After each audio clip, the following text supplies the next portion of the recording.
Hello, ബാംഗ്ലൂരിൽ നിന്ന് നാട്ടിലേക്ക് ഓണത്തിനുള്ള വരവാണ് കേട്ടോ. ഞങ്ങൾ കൃഷ്ണഗിരി ഭാഗത്ത് ബ്രേക്ക്ഫാസ്റ്റ് കഴിക്കാൻ അടയാറാൻ്റെ ഭവനിൽ നിർത്തി കഴിഞ്ഞപ്പോൾ കുറേ വീഡിയോ എടുത്തു. പിന്നെ നോക്കുമ്പോഴാണ് അതിൽ മുഴുവൻ ഭയങ്കര ബാക്ക്ഗ്രൗണ്ട് നോയ്സ്, ഒന്നും മനസ്സിലാവണില്ല. അപ്പോൾ ഞാൻ വിചാരിച്ചു തന്നെ വോയിസ് ഓവർ കൊടുക്കാം എന്നുള്ളത്. ഞാനീ പറഞ്ഞുകൊണ്ടിരിക്കുന്നത് വേറെ ഒന്നുമല്ല കേട്ടോ, ഹിമാലയൻ യാത്രയെ പറ്റിയിട്ടുള്ള കാര്യങ്ങൾ ഈ ബ്രേക്ക്ഫാസ്റ്റ് കഴിഞ്ഞ് കഴിഞ്ഞിട്ടുണ്ടെന്നുണ്ടെങ്കിൽ ഞാൻ പറയാം എന്നുള്ളതാണ് പറയണത്. അപ്പോൾ ഞങ്ങൾ ബ്രേക്ക്ഫാസ്റ്റ് കഴിക്കട്ടെ. ഞങ്ങൾ ആദ്യം ഓർഡർ ചെയ്തത് പൊങ്കൽ ഇങ്ങനെ നെയ്യിൽ കുളിച്ച് നിൽക്കുന്ന പൊങ്കലാണിത്. അടിപൊളി ടേസ്റ്റ് ആയിരുന്നു. പിന്നെ പൊങ്കൽ കൊണ്ട് മാത്രം വിശപ്പ് മാറില്ല എന്ന് തോന്നിക്കഴിഞ്ഞപ്പോൾ പൂരി ഓർഡർ ചെയ്തു. പിന്നെ അവരുടെ സ്പെഷ്യാലിറ്റി ആയിട്ടുള്ള മസാല ദോശ ഓർഡർ ചെയ്തു. ഇത് മസാല ദോശ അതേട്ടോ, നെയ്യ് കനിയുന്ന മസാല ദോശയായിരുന്നു. എന്തൊരു ടേസ്റ്റാണെന്ന് ചോദിച്ചാൽ അറിയില്ല. പൊങ്കൽ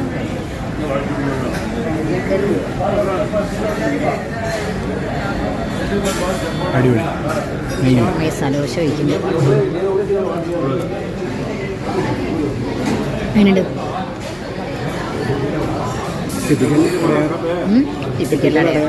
അടിപൊളി.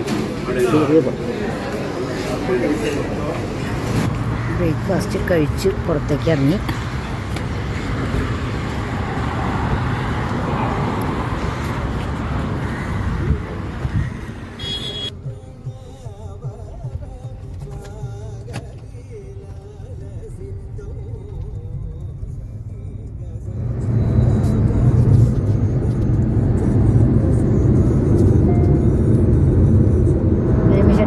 നമ്മൾ ഈ യാത്രയുടെ ഇടയിൽ നമ്മുടെ ഹിമാലയൻ യാത്രയെ പറ്റിയിട്ട് പറയാൻ പോവാണ്.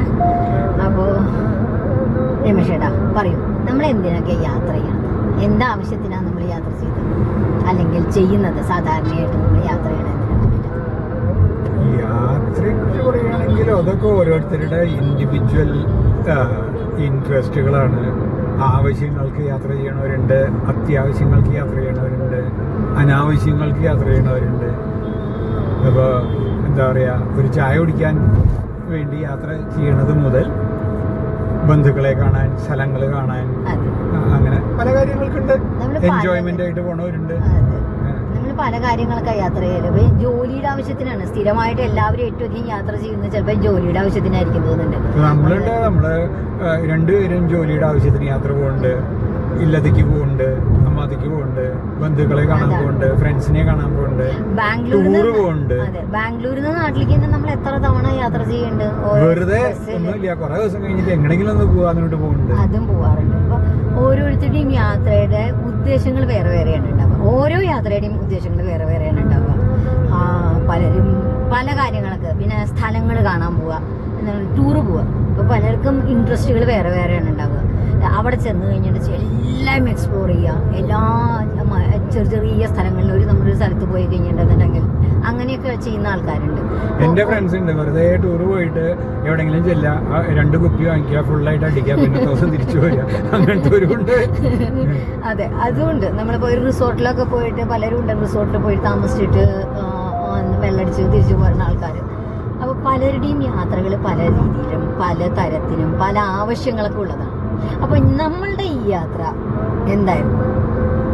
നമ്മളുടെ ഹിമാലയൻ യാത്ര എന്തിനായിരുന്നു, അല്ലെങ്കിൽ എന്തുദ്ദേശത്തിലായിരുന്നു? ഹിമാലയൻ യാത്ര അതിന് പല കാര്യങ്ങളുണ്ട്. ഒന്ന്, ഒരു ഡ്രീം കം ട്രൂ ആയിരുന്നു. ഒരുപാട് കാലമായിട്ടുള്ള മോഹമായിരുന്നു ഹിമാലയത്തിൽ ഒന്ന് യാത്ര പോവുക എന്നുള്ളത്.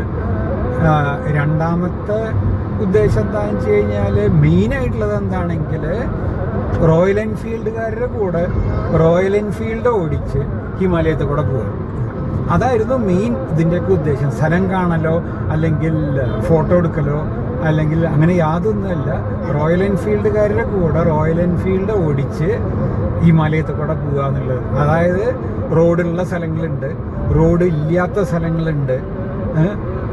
പുഴയിൽ കൂടെ നമ്മളിപ്പോൾ വണ്ടി ഓടിച്ചു പോയി. പുഴയിൽ കൂടെ എന്ന് പറഞ്ഞാൽ ഉരുളങ്കല്ലിൻ്റെ മുകളിൽ കൂടെ. പിന്നെ കുറച്ചങ്ങോട്ട് കഴിഞ്ഞപ്പോൾ വെറും മല മാത്രം, റോഡും ഇല്ല, ഒന്നുമില്ല, നമ്മളായിട്ട് കണ്ടുപിടിക്കേണ്ട അവസ്ഥയുണ്ടായി. ഇത് കൂടെയൊക്കെ ബൈക്ക് ഓടിച്ച് പോവുക എന്ന് പറഞ്ഞാൽ, ഇപ്പം ചിലർ പറയും പ്രാന്താണെന്ന് പറയും, ആയിരിക്കാം. പക്ഷെ ആ ഒരു ത്രില്ലുണ്ടല്ലോ, അതൊന്ന് വേറെ തന്നെയാണ്. എന്നുവെച്ചാൽ ബൈക്ക് ഓടിക്കാനും താല്പര്യമുള്ളവർക്കും ബൈക്കിൻ്റെ പിന്നിലിരിക്കുന്നവർക്കും മാത്രമേ അതിൽ താല്പര്യം രസം ഉണ്ടാവുള്ളൂ. പക്ഷെ അതിൻ്റെയൊക്കെ ഒരു ഇതുണ്ടല്ലോ, ഡേഞ്ചർ ഉണ്ട്, ഇതൊക്കെ ഉണ്ട്. പക്ഷെ റോയൽ എൻഫീൽഡിൻ്റെ കൂടെ പോകുമ്പോൾ അവർ എല്ലാവിധ മാക്സിമം പ്രൊട്ടക്ഷൻ, ഇതിലും സേഫായിട്ട് ഒരു ഗ്രൂപ്പിൻ്റെ കൂടെ പോകാൻ പറ്റില്ല എന്നുള്ള മാതിരിയാണ്. പക്ഷെ ഈ ഒരു ത്രില്ലിന് വേണ്ടിയിട്ടാണ് പോയത്. ചുരുക്കത്തിൽ പറഞ്ഞാൽ ഹിമാലയത്തിൽ കൂടെ റോയൽ എൻഫീൽഡ് ഓടിച്ച് പോവുക ഞങ്ങളുടെ ഉദ്ദേശം ഉണ്ടായിരുന്ന വണ്ടിയിൽ, ബൈക്കിൽ, റോയൽ എൻഫീൽഡിൽ ഹിമാലയൻ യാത്രയായിരുന്നു ഞങ്ങൾ ചെയ്തിട്ടുണ്ടായിരുന്നത്. അപ്പോൾ ഞങ്ങൾ യാത്ര തുടങ്ങിയത് ഓഗസ്റ്റ് 2-ാം തീയതിയാണ്. അപ്പോൾ ഓഗസ്റ്റ് 3 മുതൽക്ക് 20 വരെയായിരുന്നു റോയൽ എൻഫീൽഡുകാർ പറഞ്ഞിരുന്ന ഡേറ്റ്. ഓഗസ്റ്റ് 3-ന് ചണ്ഡീഗഡിലെത്തിയിട്ട്, ചണ്ഡീഗഡിൽ നിന്നാണ് സ്റ്റാർട്ട് ചെയ്യണുണ്ടായിരുന്നത്. ഓഗസ്റ്റ് 3-ന് എത്തുക. ഓഗസ്റ്റ് 3, 4 അവരുടെ ബ്രീഫിങ്. സെക്യൂരിറ്റി എന്ന് പറഞ്ഞു കഴിഞ്ഞാൽ വെച്ചാൽ നമ്മളുടെ ഒരു ഫുള്ള് റൈഡിങ് ഗിയറിൽ വേണം നമ്മൾ പോകാൻ. റൈഡിങ് ഗിയർ എന്ന് പറഞ്ഞു കഴിഞ്ഞാൽ വെച്ചാൽ എല്ലാ ജാക്കറ്റ്, റൈഡിങ് ബൂട്ട്, നീ ഗാർഡ്, ഇങ്ങനെ എല്ലാ റൈഡിങ് ഗിയറോട് കൂടിയിട്ടും വേണം നമ്മൾ ഇവിടുന്ന് പോകാൻ വേണ്ടിയിട്ട്. അപ്പോൾ അതിൻ്റെയൊക്കെ ചെക്കുകൾ, ഹെൽത്ത് ചെക്ക് എന്ന് വെച്ചാൽ ഹെൽത്ത് ചെക്കപ്പ് എന്ന് പറഞ്ഞു കഴിഞ്ഞാൽ വെച്ചാൽ നമ്മൾ TMT, ട്രെഡ്മിൽ ടെസ്റ്റ് അടക്കം എല്ലാ ഹേർട്ടിൻ്റെയും എല്ലാ ടെസ്റ്റുകളും നടത്തിയിട്ട് അത് അപ്ലോഡ് ചെയ്യണം. അത് അവർ വെരിഫൈ ചെയ്യും. അവിടെ ചെന്ന് കഴിഞ്ഞാൽ ഡോക്ടേഴ്സ് ഉണ്ട്. അതെ, ശരിയാ. ECGയും ട്രെഡ്മിൽ ടെസ്റ്റിൻ്റെയും ഒക്കെ റിപ്പോർട്ടുകൾ നമ്മൾ അതെടുത്തിട്ട് അപ്ലോഡ് ചെയ്യണം. അവരുടെ സൈറ്റിലേക്ക് അപ്ലോഡ് ചെയ്യണം. അത് അവരോട് ചെന്ന് ക്രോസ് ചെക്ക് ചെയ്യും. അവർക്ക് എന്തെങ്കിലും ഡൗട്ട് ഉണ്ടാവുകയാണെന്നുണ്ടെങ്കിൽ അവരിതൊക്കെ ആദ്യം ചെയ്യും. അപ്പോൾ അങ്ങനെ ഒരു എല്ലാ ചെക്കിങ്ങുകളും. പിന്നെ പിറ്റേ ദിവസം 3-ാം തീയതി ആയിരുന്നു അതുണ്ടായിരുന്നത്. അവിടെ 2 ഡോക്ടർമാരുടെ പാനലുണ്ട്, അവർ ചെക്ക് ചെയ്തിട്ട് കൺഫേം ചെയ്യണം. അതെ, അതൊക്കെ അവർ ചെക്ക് ചെയ്ത് കൺഫേം ചെയ്യും. അതുപോലെ തന്നെ റൈഡിങ് ഗിയർ എന്ന് പറഞ്ഞാൽ വെച്ചാൽ എല്ലാ ക്വാളിറ്റി ഇല്ല എന്നുള്ളത് അവർ നോക്കും. എല്ലാ റൈഡിങ് ജാക്കറ്റുകൾ, പിന്നെ ഗ്ലൗവ് കമ്പൽസറിയാണ്. ഹെൽമെറ്റ്, നല്ല ഹെൽമെറ്റ് വേണം. ഫുൾ ഫേസ് കവർ ഹെൽമെറ്റ് വേണം. റൈഡിങ് ബൂട്ട്, നീ ഗാർഡ്, ആം ഗാർഡ്, അങ്ങനെ കുറേ സാധനങ്ങളുണ്ട്. അപ്പോൾ അതൊക്കെ അവർ അവിടെ നിന്നിട്ട് ടെസ്റ്റ് ചെയ്യും, ചെക്ക് ചെയ്യും. ഇതിനെന്തെങ്കിലും വ്യത്യാസങ്ങൾ വരും. പിന്നെ ബൈക്കും തീർച്ചയായിട്ടും അത് മറന്നു നമ്മൾ പറയാൻ, ബൈക്കും കൂടിയും ചെക്ക് ചെയ്യും. ബൈക്കിന് A to Z ചെക്ക് ചെയ്യും. എന്തെങ്കിലും പ്രശ്നം, മോഡിഫിക്കേഷൻ വരുത്തിയിട്ടുണ്ടെന്നുണ്ടെങ്കിൽ അവർ കൊണ്ടുപോകില്ല നമ്മളുടെ ബൈക്ക്. നമ്മളുടെ ബൈക്ക് കൊണ്ടുപോകണം. അങ്ങനെയാണ് വേണ്ടത്. അപ്പോൾ രമേശേട്ടാ, നമ്മൾ പോയ റൈഡിനെ പറ്റിയിട്ടൊന്ന് പറയൂ. റൈഡ് എന്തായിരുന്നു, റൈഡിൻ്റെ പേര് അല്ലെന്നുണ്ടെങ്കിൽ അത് ആര് കണ്ടക്ട് ചെയ്ത റൈഡാണെന്നൊക്കെ ഒന്ന് പറയാം. നമ്മൾ പോയത് റോയൽ എൻഫീൽഡിൻ്റെ അവരുടെ ഫ്ലാഗ്ഷിപ്പ് റൈഡ് എന്നാണ് അവർ പറയുക, ഹിമാലയൻ ഒഡീസി എന്ന് പറയുക. അതായത് എല്ലാ കൊല്ലവും അവർ സെലക്റ്റഡ് ആൾക്കാരെ വെച്ച് ഹിമാലയത്തിൽ ഒരു ബൈക്ക് റൈഡ് നടത്തുന്നതാണ്. അത് ഓരോ കൊല്ലം മിക്കവാറും അത് ജൂലൈ ഓഗസ്റ്റിലാണ് എല്ലാ കൊല്ലവും വരിക. ഇത് അവരുടെ 20th എഡീഷനാണ്, 20ാമത്തെ കൊല്ലത്തെയാണ്. ഇക്കൊല്ലമാണ് അവരുടെ റൈഡിൽ ഏറ്റവും കൂടുതൽ ആൾക്കാർ പങ്കെടുത്തിട്ടുള്ളത്. കഴിഞ്ഞ കൊല്ലം 70+ ആൾക്കാരായിരുന്നു. ഇക്കൊല്ലം 100+ ആൾക്കാർ ബൈക്കേഴ്സ് ഉണ്ട്. മൊത്തം എല്ലാം കൂടി വന്നപ്പോൾ 120 ആൾക്കാരോട് അടുത്ത്, 116-120 ആൾക്കാരുടെ അടുത്ത് വന്നിട്ടുണ്ട്. പക്ഷേ 100+ റൈഡേഴ്സ്, അത് ഓൾ ഓവർ ദ വേൾഡ് ആണ്. അവരുടെ കണക്ക് പ്രകാരം അവർ സാധാരണ പ്രൊമോട്ട് ചെയ്യണത് 70 വെച്ചാൽ ഈ 100-ൽ 70 ഇന്ത്യൻസും 30 ഫോറിനേഴ്സിനുള്ള പ്രൊവിഷനാണ്. അത് അവർക്ക് 30 ഫോറിനേഴ്സ് ഉണ്ടായിട്ടില്ല എന്ന് തോന്നുന്നു. അപ്പോൾ അതുകൊണ്ട് ബാക്കി സ്ലോട്ടും കൂടി അവർ ഇന്ത്യൻസിന് കൊടുത്തിട്ടുണ്ട്. അപ്പോൾ അങ്ങനെ 100+ റൈഡേഴ്സാണ്. അതുമാത്രമല്ല, ഈ 20th എഡീഷൻ ആവുക കാരണം ഇതൊരു സ്പെഷ്യൽ എഡീഷനാണ് ഉണ്ടായത്. കുറച്ച് പ്രത്യേകതകൾ ഉണ്ടായിട്ടുണ്ട്. അതായത് ഒന്ന്, ഇതുവരെ പോവാത്ത പല റൂട്ടുകളിലും, അതായത് ഒന്ന് സൻസ്കാർ വാലി ഉണ്ട്, പിന്നെ സിയാച്ചിൻ ബേസ് ക്യാമ്പ് ഉണ്ട്. ഇത് അവർ ഇതേവരെ പോയിട്ടില്ല. അപ്പോൾ അത് ഈ റൈഡിൽ അവർ ടച്ചപ്പ് ചെയ്തിട്ടുണ്ട്. അത് ഒന്ന്. പിന്നെ രണ്ടാമത്തെ ഇതിലെന്താണെങ്കിൽ ഇത് 18 ദിവസം ആണ് റൈഡ്. അതും ഇത്രയും ലോങ് ആയിട്ടുള്ള റൈഡും ഫസ്റ്റ് ടൈമാണ് ഉണ്ടായിട്ടുള്ളത്. അപ്പോൾ അതുകൂടാതെ ഇവർ ലേയിൽ ഇവരുടെ പുതിയ റോയൽ എൻഫീൽഡിൻ്റെ ബൈക്ക് ഉണ്ട്, ഹിമാലയൻ 450cc ഹിമാലയൻ 450 എന്നാണ് അവർ പറയുക. ആ ഹിമാലയൻ 450 ലോഞ്ചും പ്രൊമോഷനും ആക്ടിവിറ്റി ആയിട്ട് ഒരു 3 ദിവസത്തെ ഹിമാലയൻ ഫെസ്റ്റിവൽ നടത്തിയിട്ടുണ്ടായിരുന്നു ലേയിൽ. അതും ഈ റൈഡിൻ്റെ ഭാഗമായിട്ട് ഞങ്ങൾക്ക് 2 ദിവസം അതിലും പാർട്ടിസിപ്പേറ്റ് ചെയ്യാൻ പറ്റി. അതൊക്കെയാണ് അതിൻ്റെ സ്പെഷ്യാലിറ്റി. രമേശേട്ടൻ പറഞ്ഞ പോലെ ഇത് റോയൽ എൻഫീൽഡിൻ്റെ ഒരു പ്രൈഡ് റൈഡാണ്. അവർ കൊണ്ടുപോകുന്ന അവരുടെ എന്താണ് പറയുക, അവരുടെ ബ്രാൻഡ് പ്രൊമോഷന് വേണ്ടിയിട്ടും കൂടി അവർ ചെയ്യുന്നതായിട്ടുള്ള റൈഡാണത്, റോയൽ എൻഫീൽഡിൻ്റെ. അത് പറഞ്ഞ പോലെ ഞങ്ങൾ 100 പേരാണ് ഉണ്ടായിരുന്നത്, 100 റൈഡേഴ്സാണ് ഉണ്ടായിരുന്നത്. അതിൽ 100 റൈഡേഴ്സ് എന്ന് പറയാൻ പറ്റില്ല കേട്ടോ, ഞങ്ങൾ 5 പേര് പില്യൺ റൈഡേഴ്സായിരുന്നു. എന്ന് വെച്ചാൽ പിന്നിൽ ഇരിക്കൽ മാത്രം തന്നെ ചെയ്തിട്ടുള്ളൂ. ഞങ്ങൾ 5 സ്ത്രീകളാണ് ഉണ്ടായിരുന്നത് പില്യൺ റൈഡേഴ്സായിട്ട്. ബാക്കി എല്ലാവരും ഇൻഡിവിജ്വൽ റൈഡേഴ്സ് തന്നെയായിരുന്നു. അതിൽ എന്താണ് ഒരു കപ്പിള് മാത്രം മീഡിയ കപ്പിള്. ഇവരുടെ കൂടെ മീഡിയയെ കൊണ്ടുപോയിട്ടുണ്ടായിരുന്നു. അവരുടെ പ്രൊമോഷൻ്റെ ഭാഗമായിട്ട് തന്നെയാണത്. അവരുടേതായിട്ടുള്ള മീഡിയ ഉണ്ട്. അതുപോലെ എല്ലാ മീഡിയകളിൽ നിന്ന്, സോഷ്യൽ മീഡിയ ആയാലോ അല്ലാന്നുണ്ടെങ്കിൽ അത്ര ഫേമസ് ആയിട്ടുള്ള യൂട്യൂബേഴ്സ് ഉണ്ടായിരുന്നു. പിന്നെ എന്താണ് ഓരോ പേപ്പറുകളിൽ നിന്ന്, മാതൃഭൂമി എന്നൊക്കെ ഒരാളുണ്ടായിരുന്നു കേട്ടോ. അപ്പോൾ അങ്ങനെ ഉള്ള പേപ്പറുകളിൽ നിന്ന് അല്ലാന്നുണ്ടെങ്കിൽ എന്ത് മീഡിയ ആയാലും ടി വികളിൽ നിന്നുള്ള മീഡിയാസിനെ ഉണ്ടായിരുന്നു ഇവർ കൊണ്ടുപോയിട്ടുണ്ടായിരുന്നു. അപ്പോൾ എല്ലാം കൂടിയിട്ട് ഒരു 126-ൻ്റെയും 130-ൻ്റെയും ഇടയിൽ ആൾക്കാരാണ്. പിന്നെ ഡോക്ടേഴ്സ് ഉണ്ട്, ഡ്രൈവർമാരുണ്ട്, ഞങ്ങളുടെ ലഗേജ് വാൻ ഉണ്ടായിരുന്നു. ഞങ്ങൾക്ക് ലഗേജൊക്കെ അവരാണ് കൊണ്ടുപോയിട്ടുണ്ടായിരുന്നത്. അപ്പോൾ എന്ന് വെച്ചാൽ നമ്മൾ 10-20 ദിവസം യാത്ര ചെയ്യുമ്പോൾ നമുക്ക് വണ്ടിയുടെ മുകളിൽ വെച്ച് കെട്ടിക്കൊണ്ടുപോകാൻ പറ്റില്ലല്ലോ എല്ലാം കൂടിയിട്ട്. അപ്പോൾ അവരാണ് ഞങ്ങളുടെ ലഗേജ് എല്ലാവർക്കും ഒരു പെട്ടി വെച്ചിട്ട് അവർ കൊണ്ടുപോകായിരുന്നു. അപ്പോൾ ആ ലഗേജ് വാനിൻ്റെ ഡ്രൈവർമാരുണ്ടാവും, പിന്നെ മെക്കാനിക്കൽ സ്റ്റാഫ് ഉണ്ടായിരുന്നു. എല്ലാവിധ സപ്പോർട്ടുകളും അവർ തന്നിട്ടുണ്ടായിരുന്നു. ഇതിനേക്കാൾ ഇതായിട്ടുള്ളൊരു രമേശൻ പറഞ്ഞ പോലെ തന്നെയാണ്, ഇതിനേക്കാൾ നല്ലൊരു റൈഡ് നമുക്കൊന്നും പോകാൻ പറ്റില്ല. കാരണം മെഡിക്കൽ സപ്പോർട്ട്, നമ്മൾക്ക് എന്തെങ്കിലും അസുഖം ഉണ്ടാവുകയാണെന്ന് വെച്ചാൽ നമ്മളുടെ കൂടെ 2 ഡോക്ടർമാരുണ്ടായിരുന്നു. പിന്നെ മെക്കാനിക്കൽ സപ്പോർട്ട്, നമ്മളുടെ കോൺവോയ്ഡ് വണ്ടികളുടെ ഏറ്റവും പിന്നിലായിട്ട് ഒരു മെക്കാനിക്കൽ വണ്ടി ഉണ്ടാവും. എന്ത് നമുക്ക് വണ്ടിക്ക് പ്രശ്നങ്ങൾ വന്നു കഴിഞ്ഞിട്ടുണ്ടെന്നുണ്ടെങ്കിലും അവർ അവിടെ നിന്ന് തന്നെ റിപ്പയർ ചെയ്ത് നമ്മളെ കയറ്റിവിടും. ഏറ്റവും പിന്നിലാണ് അവരുണ്ടാവുക. പിന്നെ അഥവാ എന്തെങ്കിലും കാരണവശാൽ റിപ്പയർ ചെയ്യാൻ പറ്റാത്തതാണെന്നുണ്ടെങ്കിൽ അവരുടെ വണ്ടിയിൽ നമ്മളുടെ വണ്ടി കയറ്റി നമ്മളെയും കൂടി അവർ കയറ്റിയിട്ട് നമ്മുടെ ഡെസ്റ്റിനേഷനിൽ എത്തിക്കും. അപ്പോൾ ഇതിൽ പരം നമുക്ക് എങ്ങനെയാണ് ഒരു സപ്പോർട്ട് കിട്ടുക? പിന്നെ 100 പേര് അതിൻ്റെ കൂടെ ലീഡുകൾ, അവരുടെ എന്ന് പറഞ്ഞാൽ ഗൈഡുകൾ, അവരുടെ റൈഡ് കോർഡിനേറ്റേഴ്സ്. ഒരാൾ മുന്നിലുണ്ടാവും, ഒരാൾ ഏറ്റവും പിന്നിലുണ്ടാവും, നടുവിൽ 2 പേരും ഉണ്ടാവും. ഇത്രയും സപ്പോർട്ട് കിട്ടുന്ന ഒരു റൈഡ് നമുക്ക് വേറെ പോകാൻ പറ്റില്ല, ഇത്രയും റിസ്ക് ഫ്രീ ആയിട്ട്. പിന്നെ റൈഡ് ചെയ്യുമ്പോൾ വീഴണതും ബാക്കി സാധനങ്ങളൊക്കെ നമ്മളുടെ ഭാഗ്യം പോലെയും നമ്മളുടെ ഓടിക്കുന്നതിൻ്റെ സ്കില്ലനുസരിച്ചിട്ടും ഒക്കെ തന്നെയാണ് ബാക്കിയൊക്കെ ഉണ്ടാവുക. പക്ഷേ ഇത്രയും സപ്പോർട്ട് കിട്ടുന്ന ഒരു റൈഡ് വേറെ ഉണ്ടാവില്ല. അതുകൊണ്ട് തന്നെയാണ് ഞങ്ങൾ റോയൽ എൻഫീൽഡിൻ്റെ കൂടെ പോയത്. പിന്നെ എന്തൊക്കെ പറഞ്ഞു കഴിഞ്ഞാലും റോയൽ എൻഫീൽഡിൻ്റെ കൂടെ പോയതുകൊണ്ട് ഞങ്ങൾക്ക് ഒരുപാട് ഗുണങ്ങൾ ഉണ്ടായിട്ടുണ്ട്.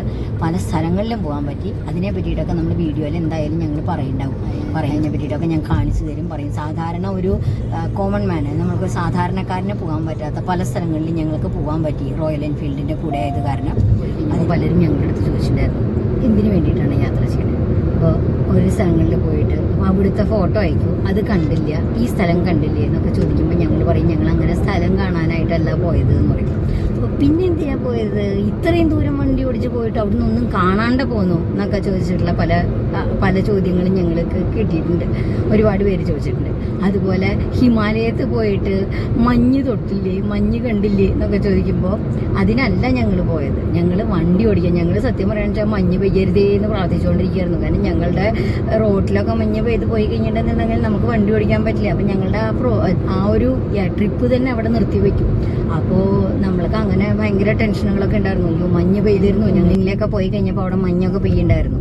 അപ്പോൾ മഞ്ഞ് പെയ്ത് കഴിഞ്ഞിട്ടുണ്ടെന്നുണ്ടെങ്കിൽ നമുക്ക് ബൈക്ക് ഓടിക്കാൻ പറ്റില്ല, വണ്ടി വഴുക്കും. അപ്പോൾ ഓടിക്കാൻ പറ്റില്ല. പിന്നെ അവർ ക്യാൻസൽ ചെയ്യും. ഞങ്ങൾ പോന്നിട്ട് 2 ദിവസം കഴിഞ്ഞോടെ അവിടെ ഉമ്ലിംഗ്ല കുറച്ച് ദിവസത്തേക്ക് അടച്ചിട്ടു എന്ന് പറഞ്ഞു, മഞ്ഞ് പെയ്തിട്ട്. അതെ, പറ്റുന്ന സ്ഥലങ്ങളിൽ ചെന്നിട്ട് വൈകുന്നേരങ്ങളിൽ നേരത്തെ എത്തുമ്പോൾ പോയി കണ്ടിട്ടുണ്ടായിരുന്നു അല്ലാതെ കണ്ടതാകെ ലേ മാത്രമാണ് ഞങ്ങൾക്ക് സമയം കിട്ടിയത്.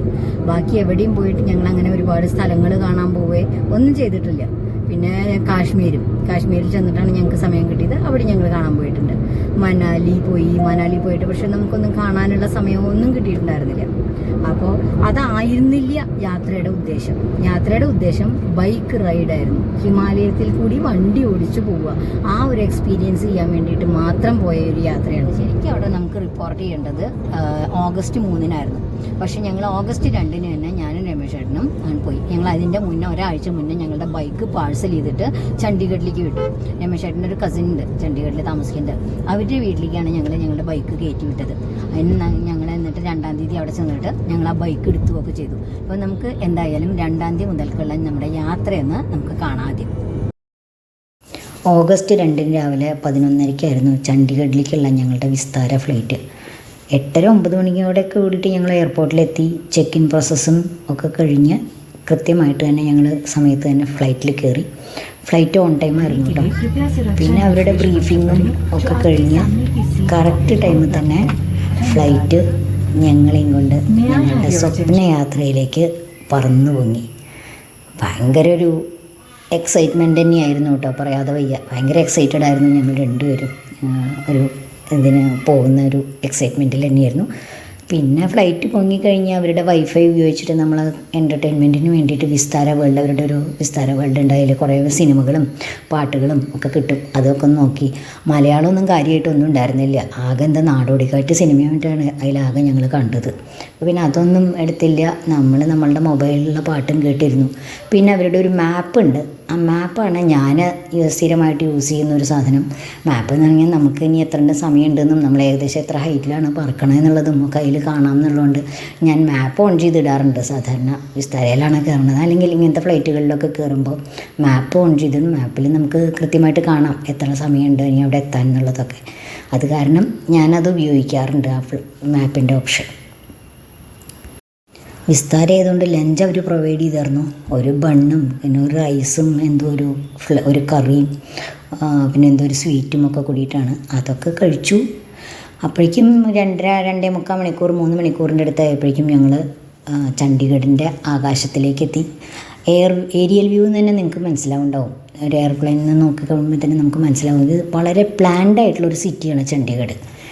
പ്രോപ്പറായിട്ടുള്ള റോഡുകളും അതിൻ്റെ ഓരോ റോഡുകളിലേക്കുള്ള കണക്ഷൻസും 4 റോഡ് കൂടി ചേരുന്നിടത്ത് ഒരു റൗണ്ട് അബൌട്ടും ഒക്കെ ആയിട്ട് ഭയങ്കര സുന്ദരമായിട്ട് പ്ലാൻ ചെയ്തിട്ടുള്ളൊരു സിറ്റിയാണ്. നമുക്ക് ഒരു കുറ്റവും പറയാൻ പറ്റില്ല. ഒരു കൺഫ്യൂഷനും ഉണ്ടാക്കാൻ പറ്റാത്ത വിധത്തിൽ പ്ലാൻ ചെയ്തിട്ടുള്ളൊരു സിറ്റിയാണ് ചണ്ഡീഗഡ്.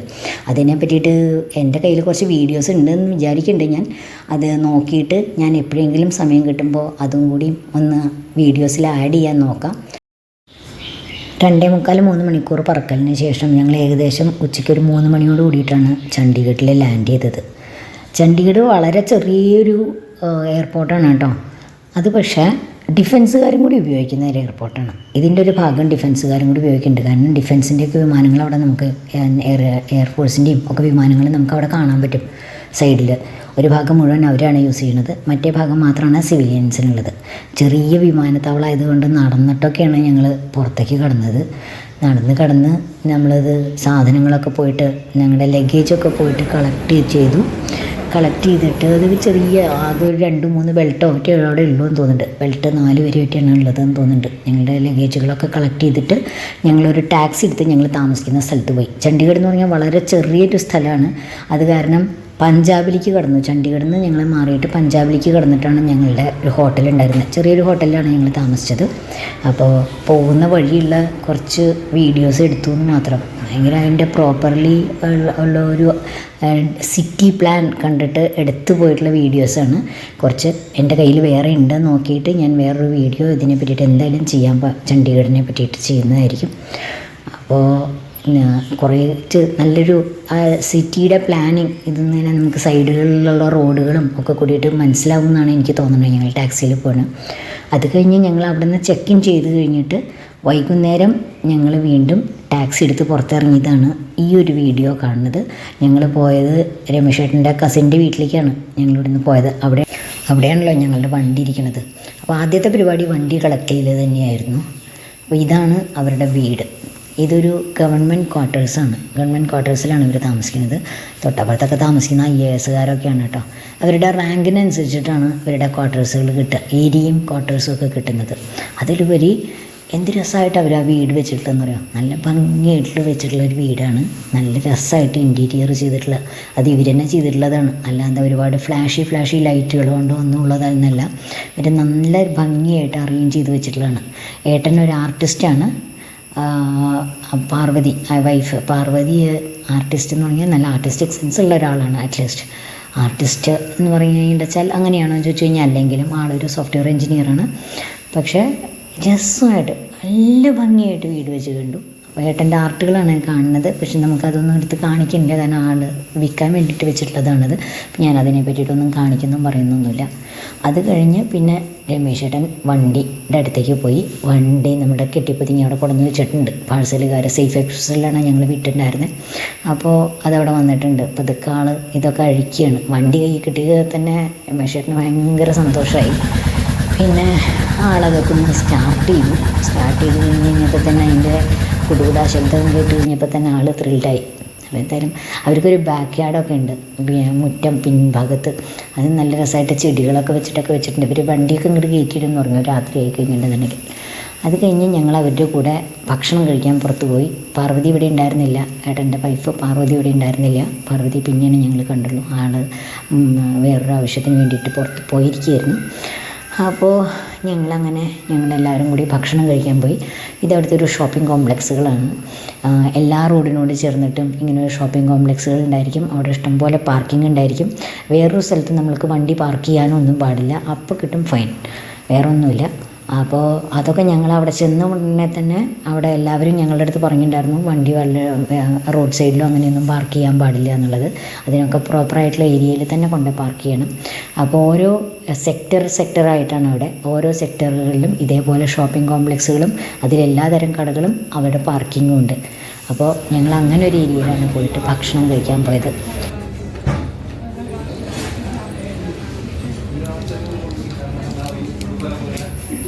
അപ്പോൾ അങ്ങനെ കഥ പറഞ്ഞ് ഞാൻ എൻ്റെ ഇല്ലത്തെത്തി. ഇതാണ് എൻ്റെ ഇല്ലം, മള്ളിയൂർ. അപ്പോൾ ഇനി ബാക്കിയുള്ള കഥകൾ അടുത്തൊരു എപ്പിസോഡായിട്ട് പറയാം. അതുവരേക്ക് ബൈ ബൈ.